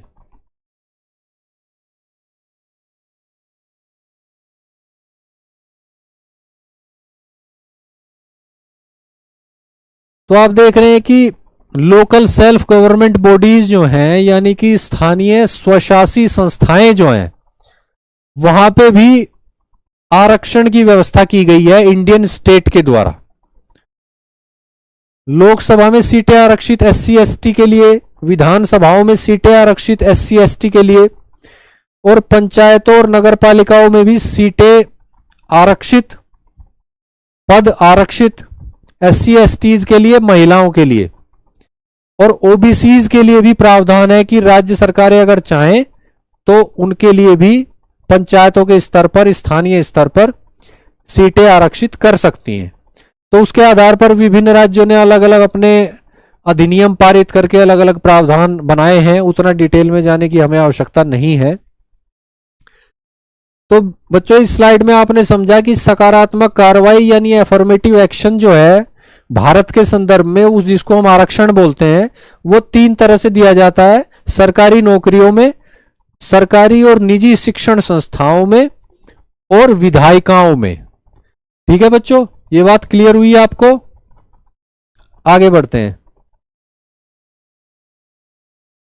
अब एक बार अनुच्छेद 15 को डिटेल में देख लेते हैं। अनुच्छेद 15 जो है वो सामाजिक न्याय की दृष्टि से कहें या कि लोक कल्याणकारी राज्य की दृष्टि से कहें काफी महत्वपूर्ण है। तो आर्टिकल 15 और उसके बाद एक बार आर्टिकल 16 को डिटेल में समझ लेते हैं। ठीक है बच्चों, आर्टिकल 15, भारत के संविधान का आर्टिकल 15। आर्टिकल 15 में एक बात समझने की यह है कि जब 26 जनवरी 1950 को भारत का संविधान लागू हुआ, उस समय आर्टिकल 15 में कितने प्रावधान थे और क्या प्रावधान थे, और उसके बाद किस किस संविधान संशोधन के माध्यम से किस किस वर्ष किस किस प्रकृति के प्रावधान जो है वो आर्टिकल 15 में जोड़ दिए गए। तो इस तरह से हम इसको समझेंगे आर्टिकल 15 को। आज सबसे पहले आर्टिकल 15 1950 यानी 26 जनवरी 1950 को कैसा था, उसमें क्या क्या था, ये देख लेते हैं। यानी जिस समय संविधान भारत का लागू हुआ 26 जनवरी 1950 को, उस समय आर्टिकल 15 क्या कहता था, ये देखते हैं सबसे पहले। उसमें एक बात तो ये थी राइट टू इक्वालिटी की, कि राज्य भेदभाव नहीं करेगा किसी भी आधार पर, राज्य भेदभाव नहीं करेगा किसी भी आधार पर, ना धर्म के आधार पर, ना जाति के आधार पर, ना रेस के आधार पर, ना लिंग के आधार पर, और न ही किसी भी आधार पर। यानी कि राइट टू इक्वालिटी, समानता का अधिकार, समानता के अधिकारों के अंतर्गत ही आता है आर्टिकल 15। ठीक है बच्चों। लेकिन राइट टू इक्वालिटी की बात करने के साथ साथ आर्टिकल 15 सामाजिक न्याय की बात करता नजर आएगा आपको। आर्टिकल 15 में और आर्टिकल 16 में भी दो चीजें नोटिस करनी है आपको। प्रत्येक आर्टिकल, इन दोनों आर्टिकल में से समानता के अधिकार की बात भी करेगा और उसके बाद सामाजिक न्याय की बात भी करेगा, और दोनों के बीच संतुलन स्थापित करने की कोशिश करेगा।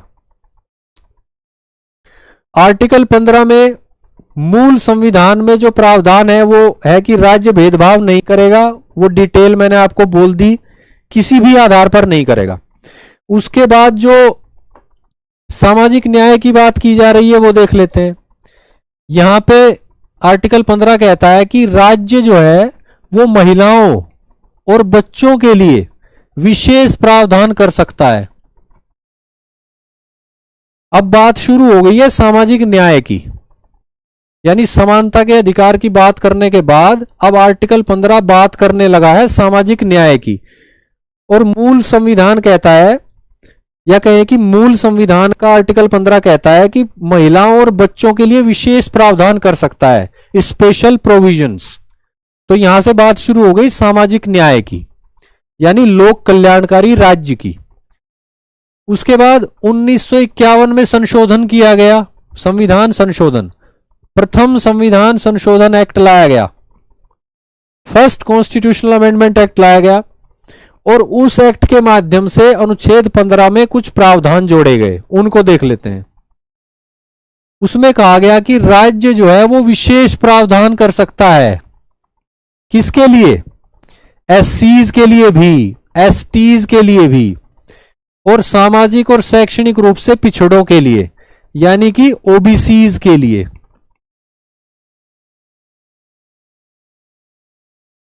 अब 1951 में प्रथम संविधान संशोधन एक्ट के बाद की स्थिति क्या हो गई आर्टिकल 15 की, कि राज्य महिलाओं के लिए, बच्चों के लिए और अनुसूचित जातियों के लिए, अनुसूचित जनजातियों के लिए और सामाजिक और शैक्षिक रूप से पिछड़ों यानी कि ओबीसीज के लिए विशेष प्रावधान कर सकता है।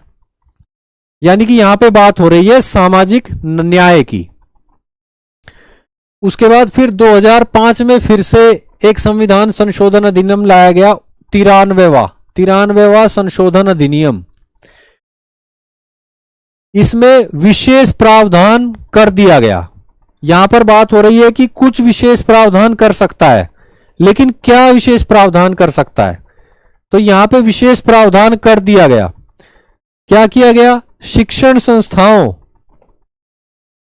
शिक्षण संस्थाओं में प्रवेश के लिए विशेष प्रावधान कर दिया गया, एससीज के लिए, एसटीज के लिए और ओबीसीज के लिए।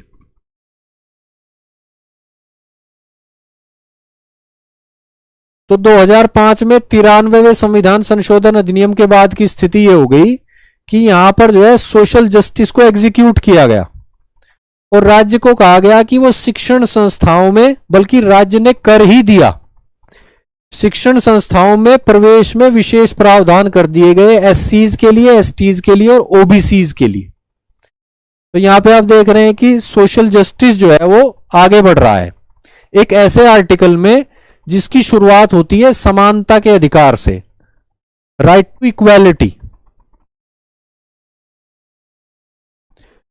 उसके बाद फिर 2019 में 103वां संशोधन अधिनियम लाया गया और इस अधिनियम ने फिर एक प्रावधान जोड़ दिया आर्टिकल 15 में ही, जो कहता है कि शिक्षण संस्थाओं में प्रवेश के लिए विशेष प्रावधान ईडब्ल्यूएस कैटेगरी के लिए, यानी आर्थिक रूप से कमजोर वर्गों के लिए राज्य जो है वो शिक्षण संस्थाओं में प्रवेश के लिए प्रावधान कर सकता है। अब आप समग्र रूप से इस स्लाइड को देखिए, इसमें बात अनुच्छेद 15 की ही हो रही है, आर्टिकल 15 की ही बात हो रही है। आप आर्टिकल 15 की वर्तमान स्थिति ये है कि वो काफी उसमें डिटेल्स हैं, कई सारे प्रावधान हैं। तो 1950 में स्थिति ये थी कि राज्य किसी किस्म का भेदभाव नहीं करेगा और महिलाओं और बच्चों के लिए विशेष प्रावधान कर सकता है। उसके बाद फिर 1951 में कुछ सामाजिक न्याय से संबंधित प्रावधान जोड़े गए और 2005 में फिर कुछ प्रावधान जोड़े गए और 2019 में आर्थिक रूप से कमजोर वर्गों से संबंधित प्रावधान भी जोड़ दिए गए। तो कुल मिलाकर आर्टिकल 15 की स्थिति यह हो गई कि यह एक तरफ बात करता है समानता के अधिकार की और दूसरी तरफ समानता का एक तरह से उल्लंघन करके कुछ वर्गों को विशेष सहायता उपलब्ध कराई जाए राज्य के द्वारा, इस संबंध में राज्य को ऑथराइज करता है, राज्य को सत्ता देता है। तो यहां पे आर्टिकल 15 में दो चीजों का बैलेंस आपको नजर आएगा, एक तरफ है राइट टू इक्वालिटी समानता का अधिकार और दूसरी तरफ है सामाजिक न्याय की जिम्मेदारी राज्य की, राज्य की जिम्मेदारी की वो सामाजिक न्याय सुनिश्चित करे और दूसरी तरफ राज्य की जिम्मेदारी की वो व्यक्ति के समानता के अधिकार की रक्षा करे। तो इन दोनों का राइट टू इक्वालिटी और सोशल जस्टिस, इन दोनों का बैलेंस आपको नजर आएगा आर्टिकल 15 में। अब आर्टिकल 15 को अच्छे से समझने के बाद अब समझते हैं आर्टिकल 16 को। ठीक है बच्चों, आर्टिकल 16 यह भी समानता के अधिकार की बात करता है। मूल संविधान देख लेते हैं क्या कहता था। वर्ष 1950 यानी 26 जनवरी 1950 को भारत का जो मूल संविधान था उसमें आर्टिकल 16 क्या कहता था। एक तो यही था कि सरकारी नौकरियों में अवसर की समानता रहेगी, क्योंकि समानता का अधिकार है, समानता की बात कर रहा है। समानता की बात करने से ही शुरू हो रहा है कि राज्य सरकारी नौकरियों में किसी भी किस्म का भेदभाव नहीं करेगा किसी भी नागरिक के साथ, किसी भी आधार पर, ना धर्म के, ना जाति के, ना रेस के, ना लिंग के, या इनमें से किसी भी आधार पर कोई भेदभाव नहीं करेगा। राज्य सरकारी नौकरियों में अवसर की समानता सुनिश्चित करेगा। अब यहां तक समानता की बात करने के बाद फिर आर्टिकल 16 जो है सामाजिक न्याय की बात करता है, जैसे कि हमने आर्टिकल 15 में भी देखा। अब यहां से आगे जो बातें होंगी वो सामाजिक न्याय की होंगी। इसमें वो है कि राज्य क्या कर सकता है, राज्य आरक्षण का प्रावधान कर सकता है। किसके लिए? बैकवर्ड क्लासेस के लिए। अगर सरकारी नौकरियों में बैकवर्ड क्लासेस का प्रतिनिधित्व पर्याप्त नहीं है, राज्य को ऐसा लगता है, राज्य इस निष्कर्ष पर पहुंचता है, तो राज्य जो है बैकवर्ड क्लासेस के लिए सरकारी नौकरियों में आरक्षण का प्रावधान कर सकता है। तो यहां पे बात हो रही है सामाजिक न्याय की, यहां पर बात हो रही है समानता की, समानता के अधिकार की।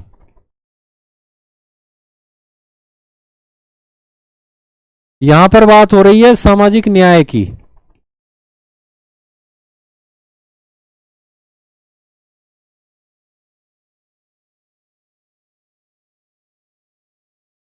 तो ये दोनों ही चीजें और इन दोनों ही चीजों का बैलेंस हमने आर्टिकल 15 में देखा था।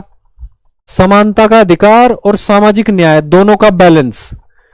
और यहां पर भी वही हम देख रहे हैं आर्टिकल 16 में समानता का अधिकार और सामाजिक न्याय का बैलेंस। उसके बाद वर्ष 1995 में 77वां संविधान संशोधन हुआ, जिसके माध्यम से कुछ प्रावधान जोड़ा गया फिर से आर्टिकल 16 में। वो क्या कहता है?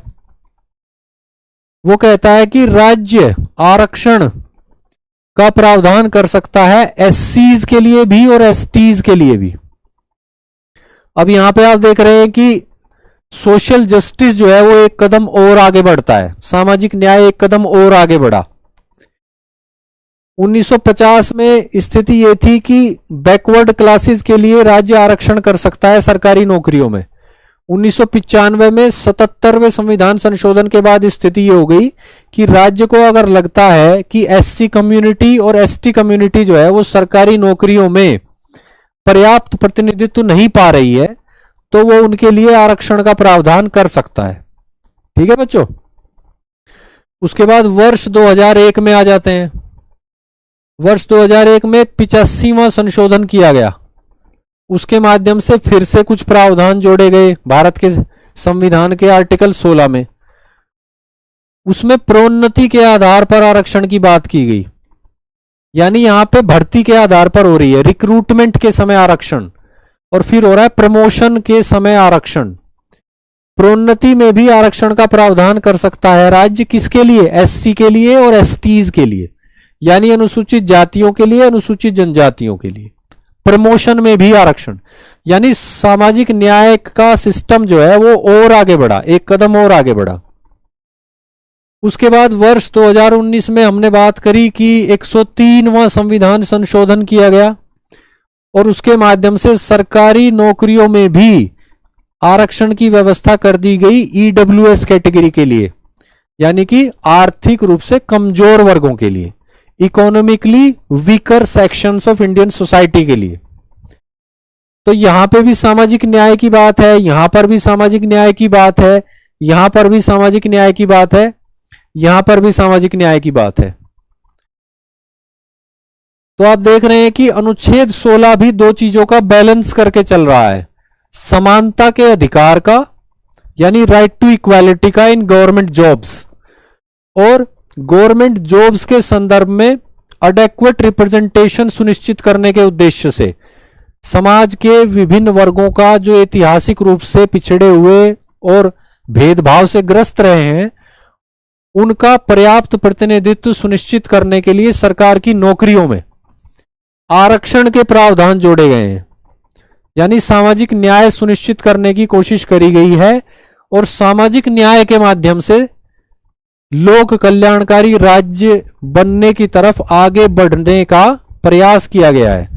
संवैधानिक प्रावधानों के माध्यम से भारत की संसद के द्वारा लाए गए विभिन्न संविधान संशोधन अधिनियमों के माध्यम से, और इसके अलावा जो ये सामाजिक न्याय का के प्रावधान है ये भारत के संविधान में है, संसद के द्वारा लाए गए विभिन्न संविधान संशोधन अधिनियमों में भी है, संसद के द्वारा पारित करे गए सामान्य अधिनियमों में भी है, और इसके अलावा भारत के उच्चतम न्यायालय और भारत के विभिन्न राज्यों के उच्च न्यायालयों द्वारा दिए गए फैसलों में भी है। तो कुछ महत्वपूर्ण फैसले हम अगली स्लाइड में देखेंगे, हमारे सामने आएंगे। तो यहां पे आप देख रहे हैं कि अनुच्छेद 16 में right to equality and social justice, इन दोनों के बीच में बैलेंस बनाया गया है। तो ये बात बच्चों आपको क्लियर हुई? ठीक है, आगे बढ़ते हैं। इसके अलावा कुछ और महत्वपूर्ण घटनाक्रम देख लेते हैं इसी संदर्भ में, यानी सामाजिक न्याय सुनिश्चित करने की दिशा में इंडियन स्टेट द्वारा बढ़ाए जा रहे कदमों को देख लेते हैं, कुछ और महत्वपूर्ण कदम।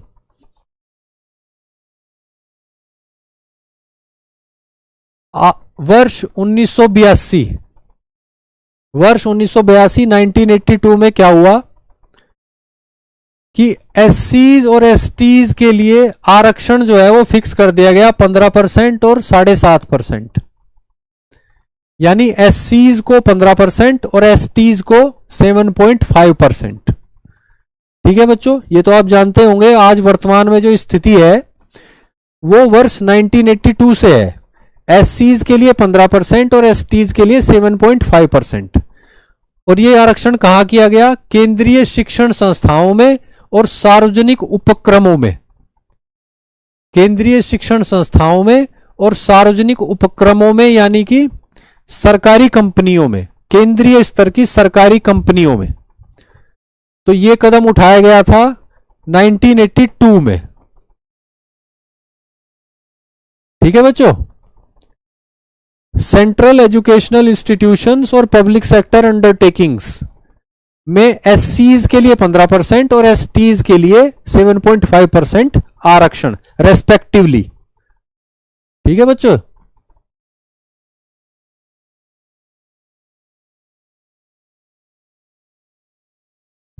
इसको थोड़ा सा मैं क्लियर कर देता हूं।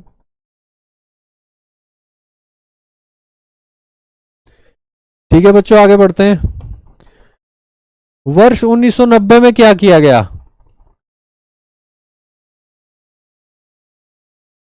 वर्ष 1990 में क्या किया गया? मंडल कमेटी की, मंडल आयोग की रिपोर्ट लागू कर दी गई। बीपी मंडल, बीपी मंडल आयोग, ये काफी चर्चित आयोग है, आप इसके बारे में जानते होंगे। अन्य पिछड़ा वर्ग आयोग, बीपी मंडल आयोग की रिपोर्ट को लागू कर दिया गया 1990 में, और इसके आधार पर ओबीसीज को 27% आरक्षण दे दिया गया केंद्र सरकार की नौकरियों में, केंद्र सरकार की नौकरियों में। वर्ष 1990 में बीपी मंडल आयोग की रिपोर्ट के आधार पर इस रिपोर्ट को लागू कर दिया गया और ओबीसीज को 27% आरक्षण दे दिया गया केंद्र सरकार की नौकरियों में, यानी सेंट्रल गवर्नमेंट जॉब्स में। ठीक है बच्चों, ये क्लियर हुआ आपको। उसके बाद सरकार के इस फैसले को चुनौती दी गई न्यायालय में, और वर्ष 1992 में सुप्रीम कोर्ट का एक बहुत ही महत्वपूर्ण फैसला आया इस संदर्भ में, जिसको बोला जाता है इंदिरा साहनी मामला। इंदिरा साहनी मामला, इंदिरा साहनी मामला। इंदिरा साहनी मामला 1992 इंदिरा साहनी बनाम भारत संघ मामला उच्चतम न्यायालय में।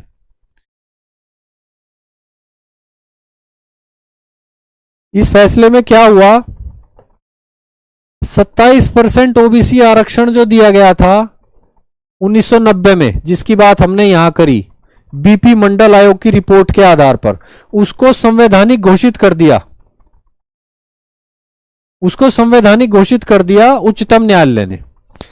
यानी ओबीसी को सरकारी नौकरियों में जो आरक्षण दिया गया 1990 में 27%, 27%, उसको कोर्ट में चुनौती दी गई और इंदिरा साहनी बनाम भारत संघ मामले में भारत के उच्चतम न्यायालय ने ओबीसी के लिए 27% आरक्षण सरकारी नौकरियों में उसको संवैधानिक घोषित कर दिया, उसको वैलिड कह दिया कि ये असंवैधानिक नहीं है, ये वैलिड है, ये एक्सेप्टेबल है।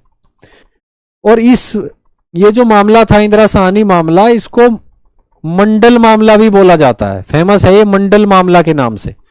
और इसमें सुप्रीम कोर्ट ने काफी सारी महत्वपूर्ण बातें कही जो आज तक भी चल रही हैं, महत्वपूर्ण है, उनको लागू किया जाता है, वो कानून के रूप में लागू है। वो क्या बातें थी वो देख लेते हैं। एक तो इसी मामले में, इंदिरा साहनी मामले में ही क्रीमी लेयर सिद्धांत दिया। क्रीमी लेयर सिद्धांत दिया किसने? सुप्रीम कोर्ट ने। क्रीमी लेयर, कौन बच्चा जानता है क्रीमी लेयर का अर्थ? क्रीमी लेयर यानी कि क्रीमी लेयर की सीमा क्या है आजकल? 8 लाख रुपए वार्षिक आय। तो आप मुझे बताइए कि कौन जानता है बच्चा क्रीमी लेयर का अर्थ? आरक्षण के संबंध में, आरक्षण के संदर्भ में क्रीमी लेयर क्या होती है? जल्दी से बताइए बच्चे, कमेंट करके, मैं देख रहा हूं, वेट कर रहा हूं, कौन बच्चा ब्रिलियंट है, कौन चीजों को काफी अच्छे से डीपली समझ रहा है।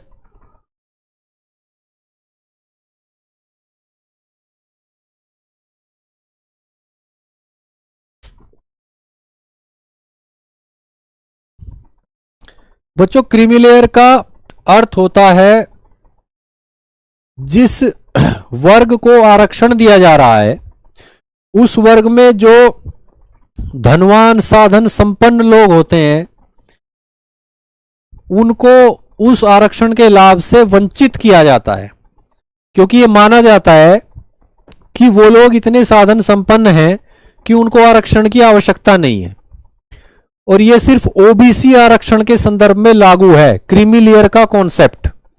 और इस क्रीमी लेयर के कॉन्सेप्ट को दिया था सुप्रीम कोर्ट ने इंदिरा साहनी मामले में। क्रीमी लेयर की जो लिमिट है आज के टाइम में ओबीसी आरक्षण के संदर्भ में, वो है 8 लाख रुपए वार्षिक आय।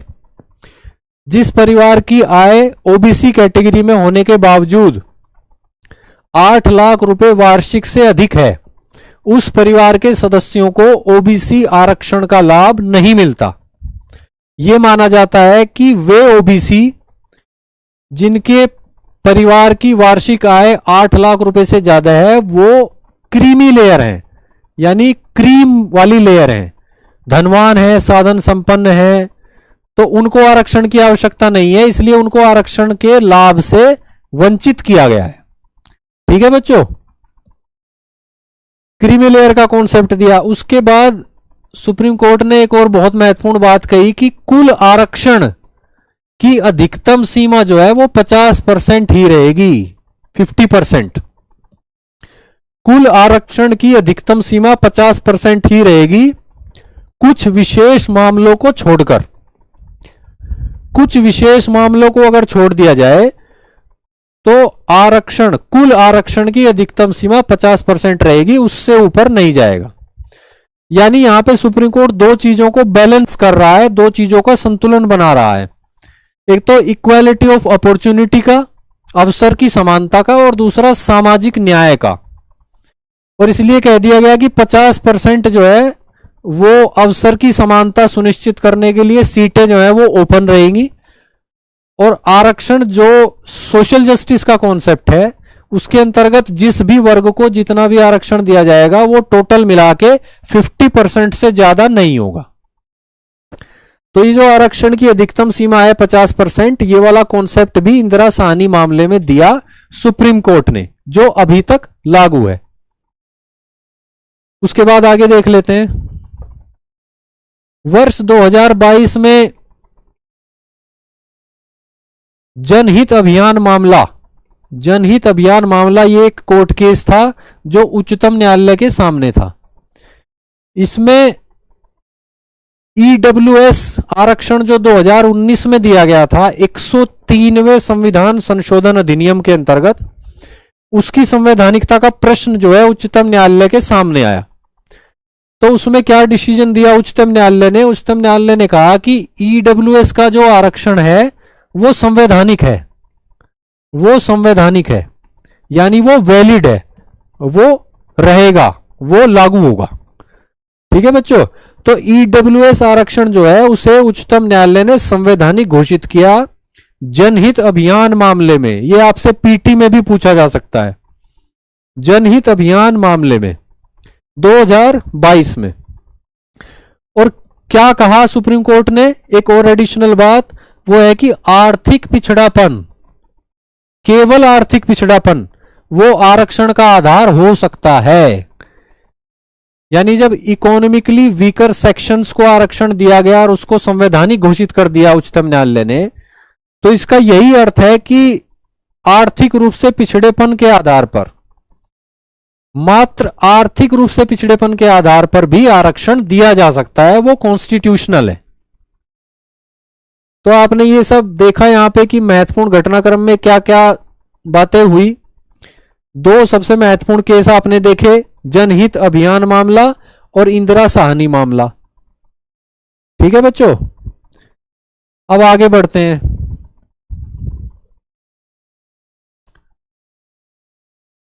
अब ये जो सामाजिक न्याय का कॉन्सेप्ट है जिसको इंप्लीमेंट किया जा रहा है इंडियन स्टेट के द्वारा, इसमें कई सारे निकाय हैं जो इंडियन स्टेट का पार्ट ही हैं, जो अपनी भूमिका निभाते हैं भारत को एक लोक कल्याणकारी राज्य बनाने में, और भारत में जो नागरिक हैं यानी लोक हैं उनके कल्याण में। तो वे कौन से निकाय हैं उनको देख लेते हैं एक बार। संवैधानिक निकाय और वैधानिक निकाय, यानी कॉन्स्टिट्यूशनल बॉडीज और स्टैट्यूटरी बॉडीज। संवैधानिक निकाय और वैधानिक निकाय यानी स्टैट्यूटरी बॉडीज।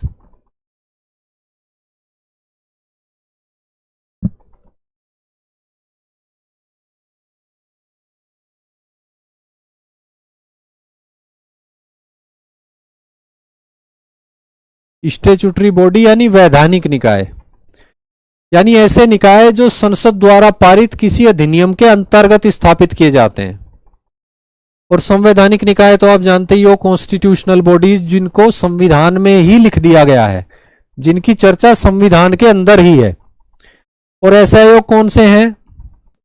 राष्ट्रीय अनुसूचित जनजाति आयोग, राष्ट्रीय अनुसूचित जाति आयोग, ये किस में है? आर्टिकल 338। राष्ट्रीय अनुसूचित जाति आयोग आर्टिकल 338, ये एक संवैधानिक आयोग है जो अनुसूचित जातियों से संबंधित भूमिका निभाता है, उनके सामाजिक न्याय सुनिश्चित करने के लिए भूमिका निभाता है।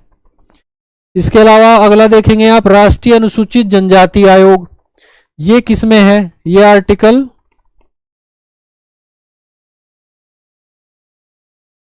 338A में है। उसके बाद राष्ट्रीय पिछड़ा वर्ग आयोग, राष्ट्रीय पिछड़ा वर्ग आयोग, ये किस आर्टिकल में है?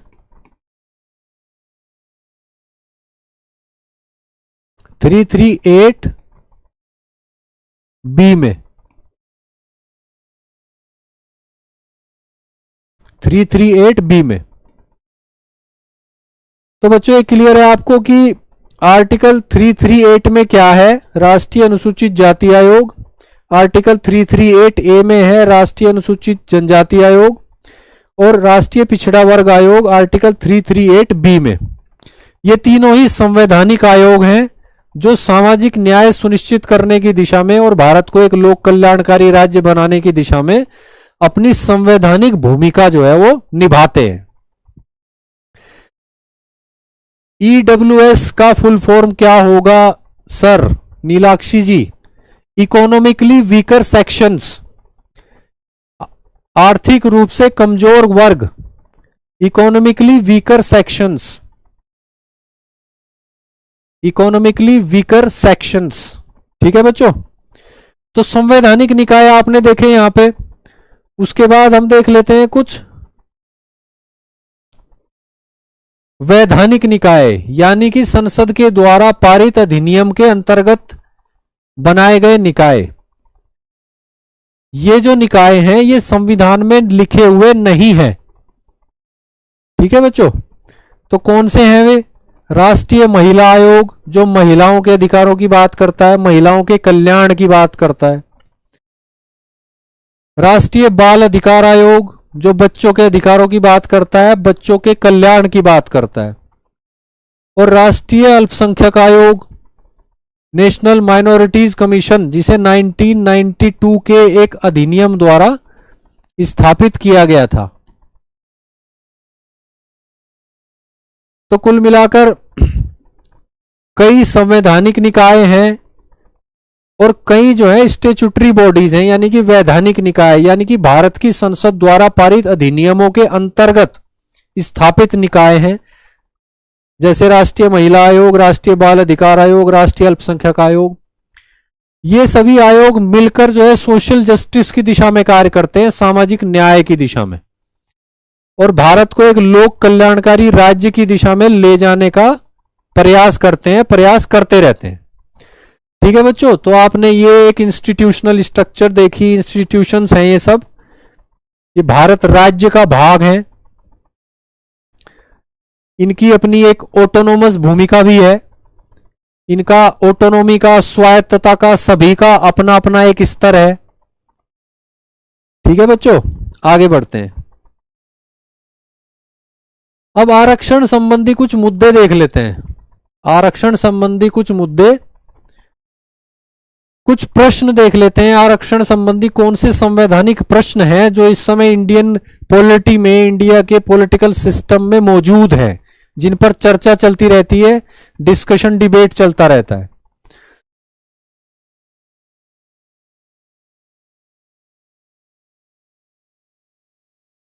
आप जानते हैं कि केंद्रीय स्तर पर एससीज को 15% आरक्षण है, एसटीज को 7.5% आरक्षण है और एसईबीसीज को 27% आरक्षण है। अब यहां एसईबीसीज को देखकर कंफ्यूज नहीं होना है। एसईबीसीज का क्या मतलब है? इसका मतलब है socially and educationally backward classes, यानी सामाजिक और शैक्षणिक रूप से पिछड़े वर्ग, जिनको हम ओबीसीज बोलते हैं, ओबीसीज या बीसीज भी बोल सकते हैं, बैकवर्ड क्लासेस। तो ये तीन जो टर्म है इनको देख के कंफ्यूज नहीं होना है आपको, बिल्कुल क्लियर। बैकवर्ड क्लासेस या कहें कि अदर बैकवर्ड क्लासेस या कहें कि सोशली एजुकेशनली बैकवर्ड क्लासेस, यानी कि सामाजिक और शैक्षणिक रूप से पिछड़े वर्ग। ठीक है बच्चों, तो इनको आरक्षण है कितना? 27%। और मैंने अभी आपको बताया कि इंदिरा साहनी मामले में सुप्रीम कोर्ट ने कहा कि टोटल आरक्षण जो है वो 50% से ज्यादा नहीं हो सकता है। ठीक है बच्चों, और अगर आप इन तीनों का टोटल करेंगे तो वो बैठेगा 49.5%।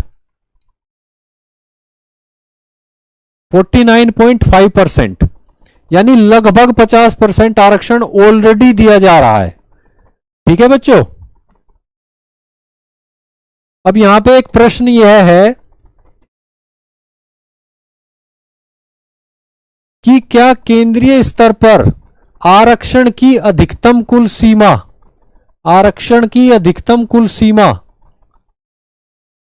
क्या वह 50% ही रहनी चाहिए? यह एक संवैधानिक प्रश्न है जिसकी काफी चर्चा है। लोकसभा चुनाव चल रहे हैं, कुछ राजनीतिक दलों ने अपने चुनावी घोषणा पत्र में यह बात कही है कि अगर उनकी सरकार बनती है तो वो 50% अधिकतम आरक्षण की ये जो सीमा है इसको हटाने की कोशिश करेंगे, उस दिशा में कार्य करेंगे। तो ऐसे में ये एक संवैधानिक प्रश्न बन जाता है, क्योंकि सुप्रीम कोर्ट के डिसीजन में लिखा हुआ है कि आरक्षण की अधिकतम कुल सीमा 50% होगी। इंदिरा साहनी मामला, ठीक है बच्चों, 1992। ऐसे में ये एक संवैधानिक प्रश्न है कि क्या आगे कुछ ऐसी गतिविधि की जाएंगी सरकार के द्वारा या कोर्ट के द्वारा जिसमें इस 50% की जो ये सीलिंग है, अपर लिमिट है, इसको डाइल्यूट किया जाएगा क्या? तो ये एक संवैधानिक प्रश्न है जिस पर विचार करेंगी आने वाले टाइम में कोर्ट। तो हमें बस ध्यान रखना है कि ये एक कॉन्स्टिट्यूशनल क्वेश्चन है, बस इतना ही। अवेयर रहना है इस बात के प्रति कि ये एक इंपॉर्टेंट फैक्टर है, इंपॉर्टेंट क्वेश्चन है जो डिबेट का हिस्सा है। ठीक है बच्चों, मंजू निषाद जी पूछ रही हैं कि ईडब्ल्यूएस कितना प्रतिशत दिया जाता है आरक्षण? उनको 10% दिया जाता है, 10% रिजर्वेशन, 10% रिजर्वेशन। ठीक है बच्चों, आगे बढ़ते हैं।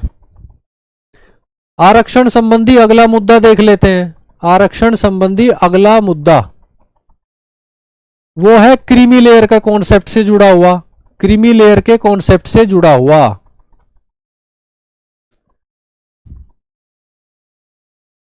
इंदिरा साहनी मामले की जब हम चर्चा कर रहे थे तो उसी समय आपने देखा कि ओबीसी जो हैं उनको आरक्षण दिया गया था 27% सरकारी नौकरियों में। ठीक है बच्चों, जिसको कॉन्स्टिट्यूशनली वैलिड घोषित किया था सुप्रीम कोर्ट ने इंदिरा साहनी मामले में। तो अब यहां पे एक प्रश्न है, और क्रीमी लेयर का कॉन्सेप्ट दिया था ओबीसी के केस में। प्रश्न यह है कि क्या क्रीमी लेयर का सिद्धांत एससीज और एसटीज के आरक्षण पर भी लागू किया जाना चाहिए? देखो क्रीमी लेयर का कॉन्सेप्ट जो है वो किस लिए है, वो इसलिए है कि जिनको आरक्षण की जरूरत नहीं है उनको उसका लाभ ना मिले। तो अगर ऐसे कुछ लोग, ऐसे कुछ परिवार ओबीसी कैटेगरी में हो सकते हैं, तो ऐसे कुछ परिवार एससी कैटेगरी में भी तो हो सकते हैं। ऐसे कुछ परिवार, ऐसे कुछ संपन्न लोग वो आपके एसटी कैटेगरी में भी तो हो सकते हैं।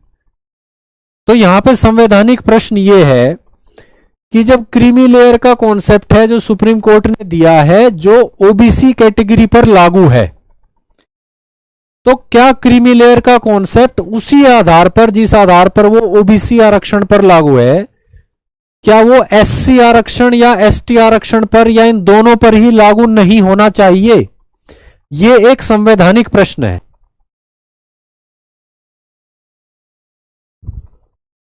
ठीक है बच्चों, और इस पर विचार करने के लिए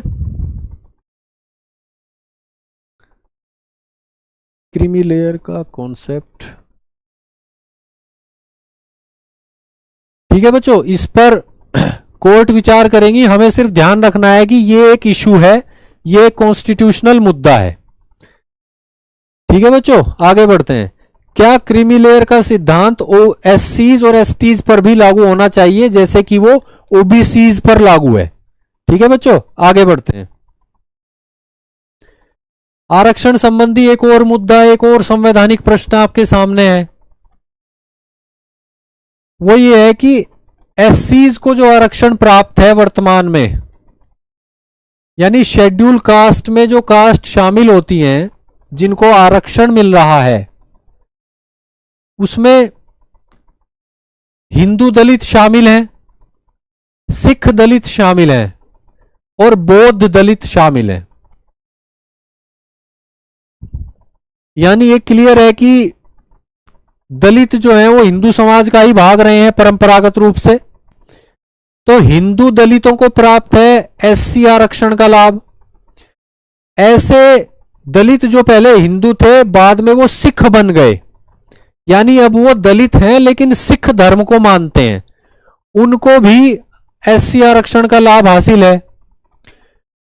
ऐसे हिंदू दलित जो धर्मांतरण करके बौद्ध बन गए, यानी दलित हैं लेकिन बौद्ध धर्म में हैं आजकल, उनको भी एससी आरक्षण का लाभ है वर्तमान स्थिति के अनुसार। ठीक है बच्चों, लेकिन अब यहां प्रश्न ये उठता है, संवैधानिक प्रश्न, कि जब सिख धर्म में धर्मांतरण करने वाले और बौद्ध धर्म में धर्मांतरण करने वाले दलितों को हिंदू धर्म के दलितों के समान शेड्यूल कास्ट आरक्षण का लाभ मिल रहा है, तो फिर मुसलमान दलितों और ईसाई दलितों, यानी ऐसे दलित जो या तो ईसाई बन गए या तो मुसलमान बन गए, क्या उनको भी शेड्यूल कास्ट में शामिल करके आरक्षण का लाभ दिया जाना चाहिए? यह एक संवैधानिक प्रश्न है।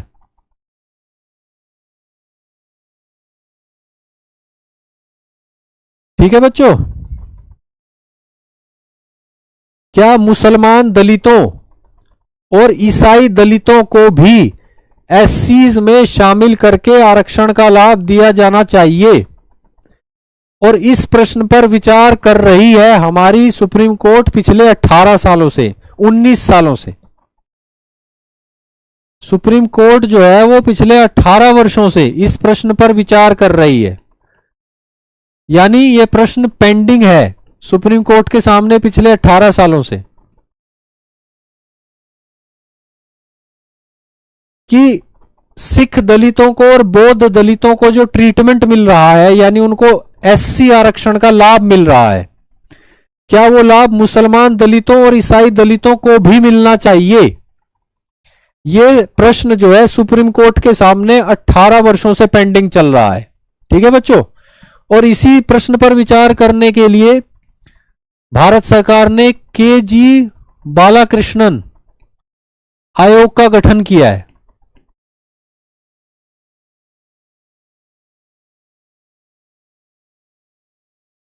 के.जी. बालाकृष्णन आयोग,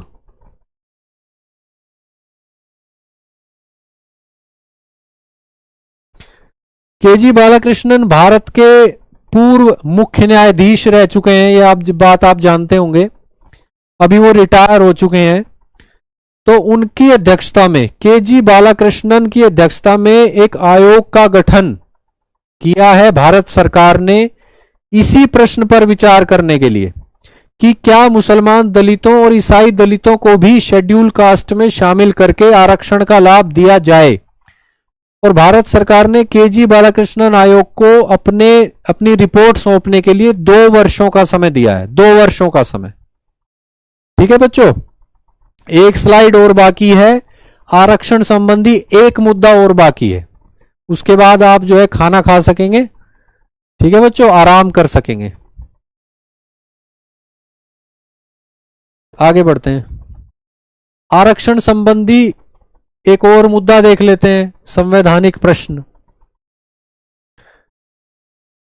भारत के 11 राज्यों में ओबीसी आरक्षण श्रेणी में उप श्रेणीकरण लागू है। उप श्रेणीकरण यानी सब कैटेगराइजेशन लागू है। सब कैटेगराइजेशन का अर्थ यह है कि आरक्षण जो दिया गया,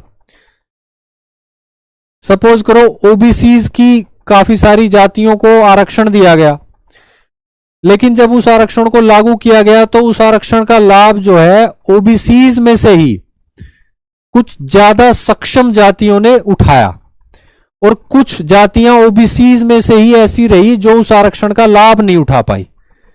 यानी कैटेगरी के अंदर जितनी भी कास्ट हैं वो सब आरक्षण का समान रूप से लाभ नहीं उठा पाई।